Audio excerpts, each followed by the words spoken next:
Peoples party के ज़िले सदर बाबर खान लुंड के ज़िले काउंसिल जो चेयरमैन बनाने लाइ पीपल्स पार्टी पारां ज़िले के डिप्टी इतलाक सेक्रेटरी अब्दुल मजीद लाखो, सैयद इम्तियाज सुलेमान शाह, मंठा रबड़ो, अब्दुल गनी लाखो ऐं खादिम चाचड़ की अगवानी में कारकुननि पारां एहतजाजी मुज़ाहिरो करे मेन चौक ताईं रैली कढी वई।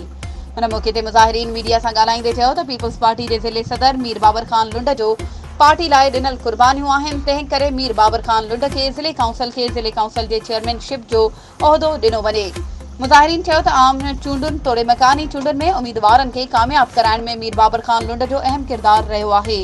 ऐं मीर बाबर लुंड खे जॾहिं खां वठी पार्टी पारां ज़िले सदर जो उहिदो ॾिनो वियो आहे, उन खां पोइ पार्टी पहिरियां खां बि वधीक मज़बूत थी आहे। हुन मौके ते जियालन पीपल्स पार्टी जे चेयरमैन बिलावल भुट्टो ज़रदारी खां मुतालबो कयो त मीर बाबर खान लुंड खे ज़िले काउंसिल जो चेयरमैन बणायो वञे। वधीक ख़बरूं ऐं अपडेट्स जे लाइ असांजे चैनल खे सब्सक्राइब कयो ऐं हाँ, बेल आइकन खे प्रेस करण न विसारजो त जीअं असांजी हर नई अचण वारी वीडियो तव्हां ताईं पहुची सघे।